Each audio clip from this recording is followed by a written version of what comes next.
Good morning, good afternoon, good evening, entrepreneurs, whenever you're watching this. Thank you for joining. I'm Sean Thomas, and welcome to 31 Holidays, day 13. Yes, it is the 13th of December, and we are going to talk about nonprofits today. Whether you own a nonprofit or whether you're thinking about opening a nonprofit for yourself, I want to talk to you. And shame on you if you are not inviting your business besties and all of those ladies that you know need some of this goodness in the group. Invite them into the group so they can get this information as well, please. Okay, so just let's talk about the whole idea of nonprofit. First and foremost, what I always tell the ladies in our community is you cannot have a nonprofit if you do not have a way to fund that nonprofit, right? Just that whole thing of nonprofit really doesn't make sense because, as we all know, you can't do anything with no money.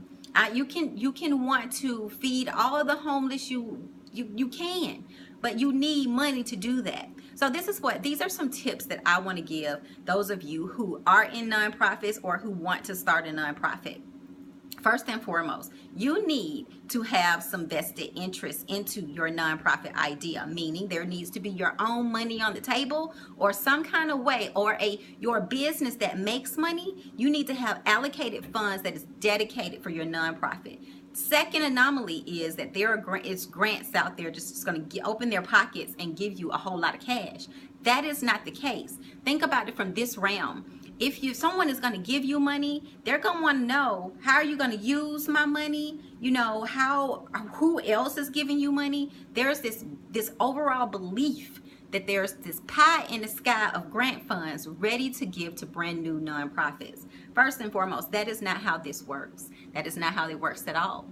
You know, before grants give you money, before organizations give you grants and give you their money, they have to see that you already have money coming in, so you're not just waiting on their money to take care of you. There's a lot of stuff going on with 501c3s that you really need to be aware of. Thirdly, do your research. Find out if there's already an organization out there doing what you're doing or something similar before you start something brand new, and partner with them, learn from them, find out what their mistakes were, find out where their weaknesses are, fill a gap before you try to start from scratch and already, there's already something in the marketplace that is doing great things of what you want to do as well. I firmly believe that there's already some great nonprofits out there. We really could get behind some of these initiatives that are already established, put some of that think tank together and help change things. If it's really about the impact of being of service,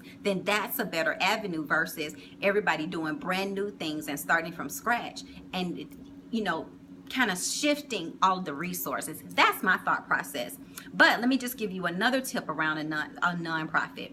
First and foremost, start thinking about synergistic businesses that can partner with your nonprofit or have an interest in what your nonprofit is doing for the world. So there are initiatives of big organizations. They have funds to give to 501c3s. It's a tax write-off for those companies, and they have initiatives behind it.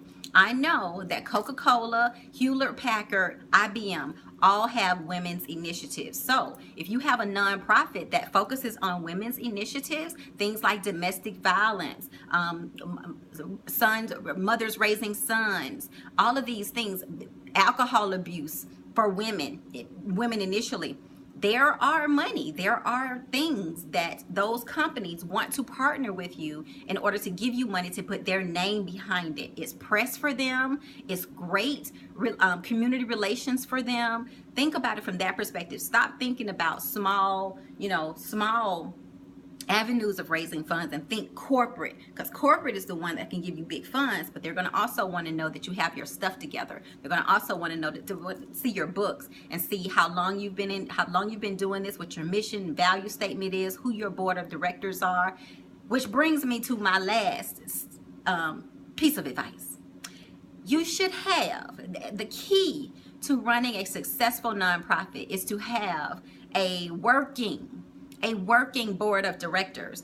Your best friends might not be the ideal people for your board of directors. When you have a nonprofit, you need people on your board who gonna work, who have an influence, who have the ability to go out and impact change, to make things happen, to draw funds in. There are requirements to be a board member of a nonprofit. Do your research. Don't start something haphazardly and just make a group of your friends a part of that board, because you want your board to work. You want your board to be people of influence that can actually make things happen for your organization and get your message further, faster.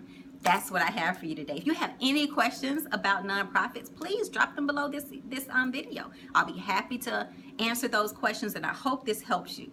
All right, holla.